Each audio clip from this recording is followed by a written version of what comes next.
Hey guys, here's a quick tip. In this drawing we have some other layers that didn't get purged out during the survey conversion, and I want to delete them, but if you use the LAYDEL command to permanently delete a layer, it will delete everything on that layer whether there's an object there or not. And we just want to make sure that we don't accidentally delete something that we need. So here's what I do. I draw a line, put it on the 0 layer, and then turn everything else off except for that object.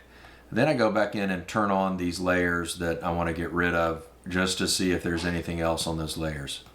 And so now I can see there's nothing else there. We have that line, we have a little light pole that's on the 0 layer. So now I know it's safe to delete these other layers, and I can use the LAYDEL command for layer delete, hit N for name, and then I can manually delete these layers even if they don't purge. They're not removed with the purged command, P-U-R-G-E-N-D. I can remove them here. It says, hey, warning, I'm going to delete everything on these layers. Say yes. Now we're just back to the simple layers like that. We can turn everything back on, purge in, save, and we're done. And that's it. Thanks so much.